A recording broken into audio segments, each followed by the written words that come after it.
Pero que sea Antonio Barrios que nos ponga en perspectiva de una vez qué fue lo que pasó, porque había muchísimas reacciones. Hace poco, Antonio, buenos días, vi a una ONG muy importante decir, bueno, se cayeron todas las previsiones de las encuestas en torno a que se iría a la ultraderecha el Parlamento Europeo, pero he visto otras informaciones en torno a lo que pasó, por ejemplo, en Francia, donde sí hubo una representación mayor del sector de la ultraderecha en este país. Entonces, ¿cuál es la lectura real?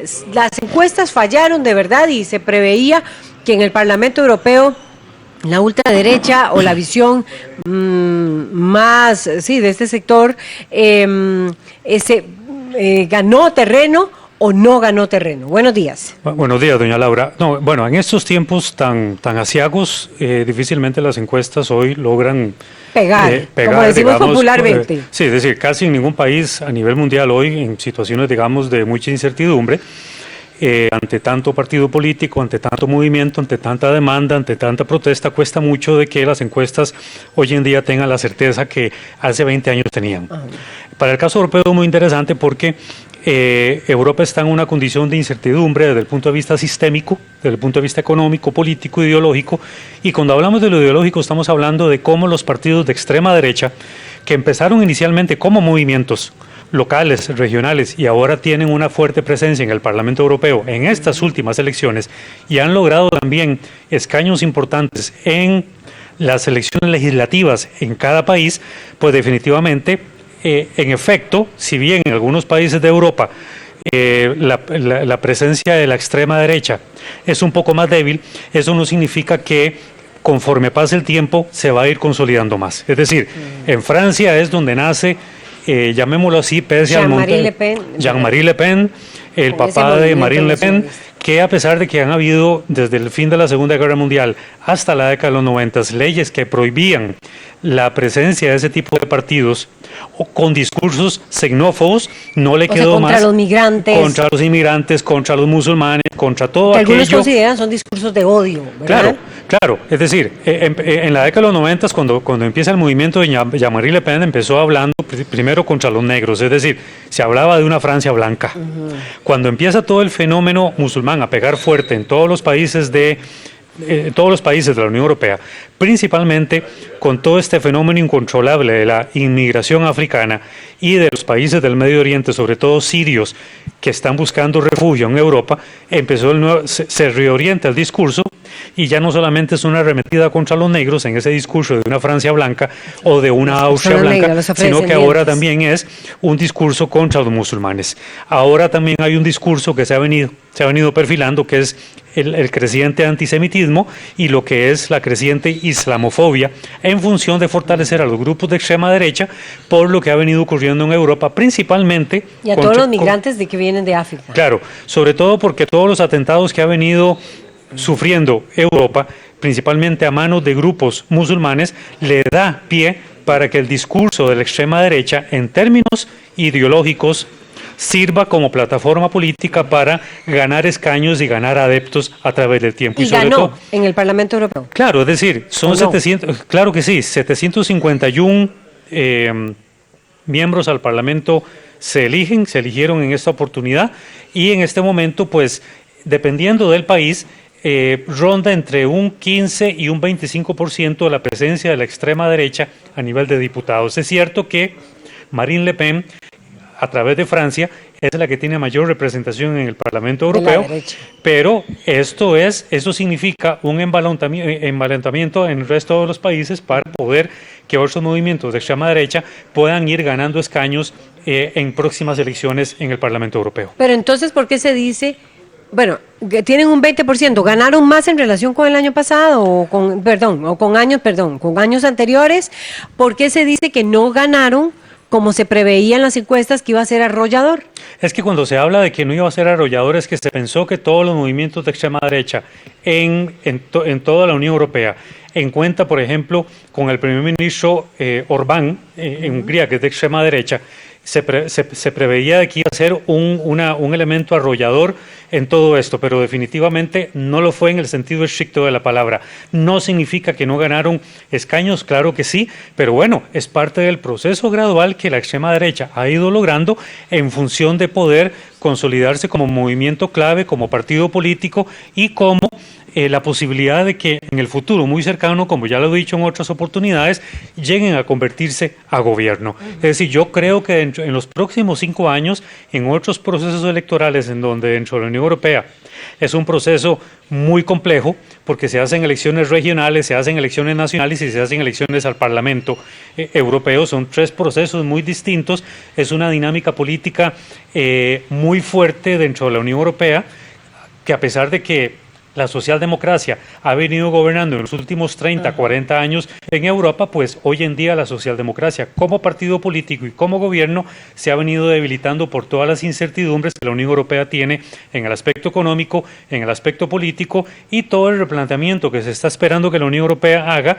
con toda esta crisis económica que empieza a enfrentar a partir del 2014 y que no ha logrado salir adelante, que es lo que le da paso a estos movimientos de extrema derecha en términos de seguridad, en términos de lo que significa el replanteamiento sistémico de la Unión Europea y toda esta situación de inseguridad que vive la Unión Europea, no solamente con el terrorismo, sino también con todo lo que a la extrema derecha le sirve como discurso, atacar a la inmigración descontrolada de África, del Medio Oriente hacia Europa.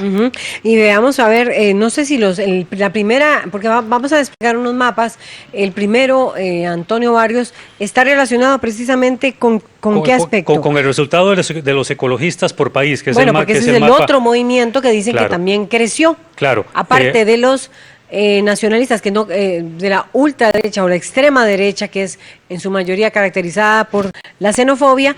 Ya tenemos el mapa en pantalla para quienes nos siguen por 13 Costa Rica Televisión y las redes sociales también, pero para quienes nos siguen por radio, me gustaría que usted se lo resumiera. Sí, básicamente es el resultado de los ecologistas que fueron la sorpresa. Es muy interesante porque los partidos verdes en Europa, que empiezan precisamente en Alemania y que sus primeros discursos en la década de los 70 y en los 80 van dirigidos a la desnuclearización del continente, en aquel momento pues eran partidos verdes en el sentido estricto del término, en el sentido semántico de la palabra. Hoy en día los partidos ecologistas es una amplia combinación de gente descontenta con lo que ha significado la Unión Europea.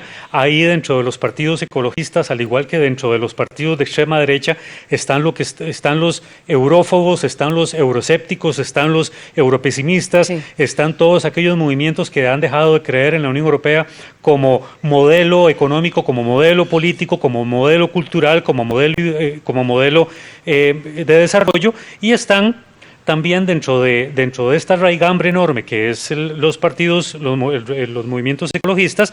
En esta última elección lograron muchos escaños porque también está penetrada también en los movimientos ecologistas parte de una izquierda no radical que está buscando a través de los movimientos ecologistas llegar al poder o por lo menos lograr tener eurodiputados en el Parlamento, y lo lograron en esta última elección.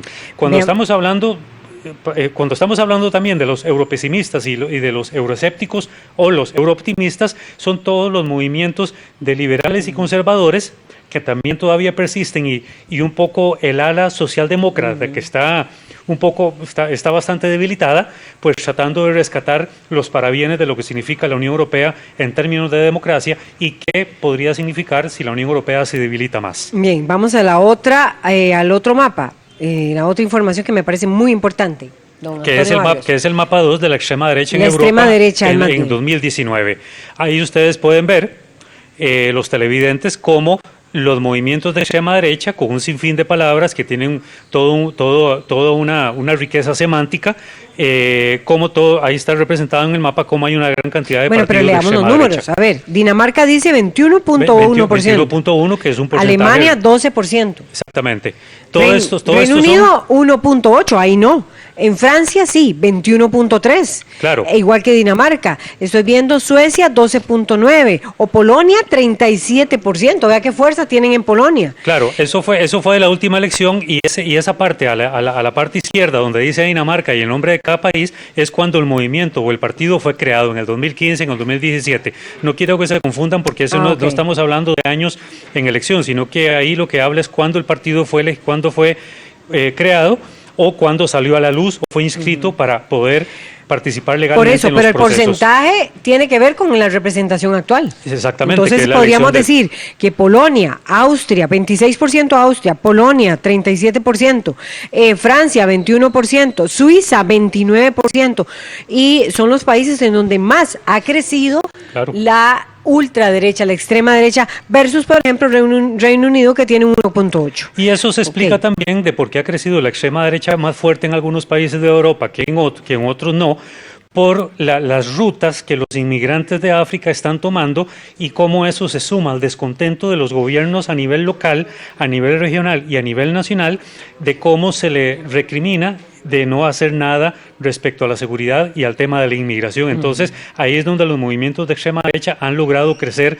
desde un nivel muy local a un nivel nacional y se ve más reflejado en estas últimas elecciones al Parlamento Europeo. Y veamos el otro mapa finalmente. A ver, me parece que es el D, o ya los abarcamos todos.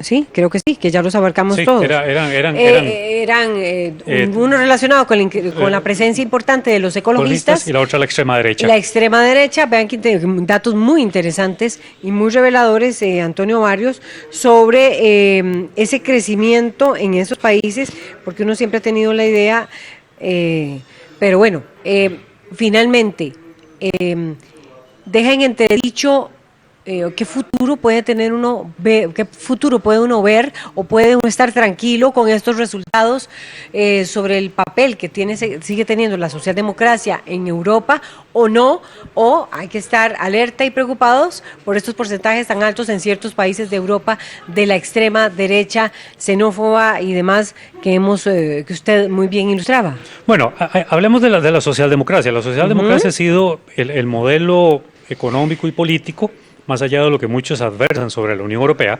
La Unión Europea también ha tenido sus parabienes para millones de personas. Es decir, la sociedad europea está fuertemente polarizada, ya no en términos de la extrema derecha y todo lo que eso significa, sino también por todos los replanteamientos que la Unión Europea está sufriendo. Hay un sector joven que demanda de que la Unión Europea debe mantenerse como tal, versus un sector viejo y muy conservador que se ve representado también en los ámbitos políticos de todos los movimientos que tratan de canalizar todos estos descontentos de la población vieja, conservadora, como pasa con el caso de Gran Bretaña y todo lo que significa el Brexit, como la Unión Europea uno la puede plantear en dos grandes bloques. La gente joven que cree que la Unión Europea tiene que seguir existiendo porque le va a dar todo lo que a los jóvenes requieren, y un sector conservador muy viejo que quiere volver a la época anterior, a la seguridad de las fronteras. La extrema derecha aboga por la eliminación del Tratado de Schengen, que era la eliminación de los controles en los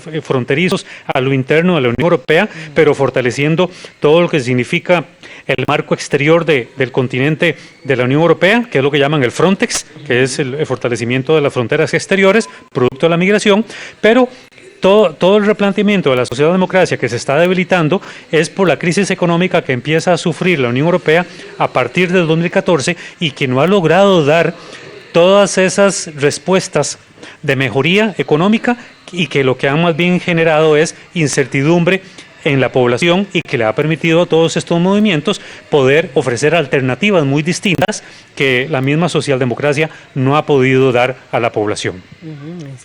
Yo creo que nos queda como un minuto.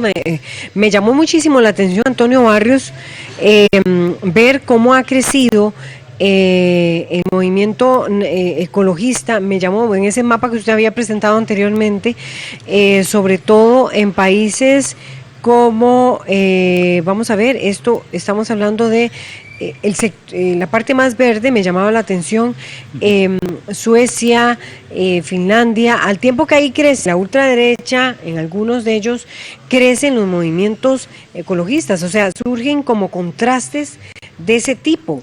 El caso de la región nórdica es muy interesante porque el famoso socialismo nórdico, que incluso también se ha debilitado en países como Finlandia, Suecia, Noruega, está entremezclado con, como lo expliqué anteriormente, esa visión de izquierda moderada, ese socialismo característico, no el socialismo estalinista de la época soviética, sino que era un socialismo realmente desarrollador del país, que era envidiable en muchos otros países de la Unión Europea, porque los desarrollos en toda la Unión Europea han sido altamente desiguales. Pues el caso de la región nórdica, todo eso está prácticamente entremezclado en movimientos que ya se han quedado muy huérfanos y han encontrado en el ecologismo una forma de lucha por la justicia social, por lo que significa la recuperación de todo el desarrollo y el bienestar de la población. Entonces, el ecologismo no apunta solo a la parte verde como inicialmente como bandera, sino que tiene que ver con la justicia social y el desarrollo, al igual que tiene una visión muy contraria, aunque ellos defienden eso, la extrema derecha en Europa. Muchas gracias, Antonio Barrios, por ponernos en perspectiva lo que ha sido el desarrollo, lo que fue este proceso de elecciones del Parlamento Europeo y también las preocupaciones que se generan a raíz de esas elecciones. Y a ustedes también por acompañarnos aquí en la revista. Quédese con CINAR Costa Rica Medios. Muy buenos días.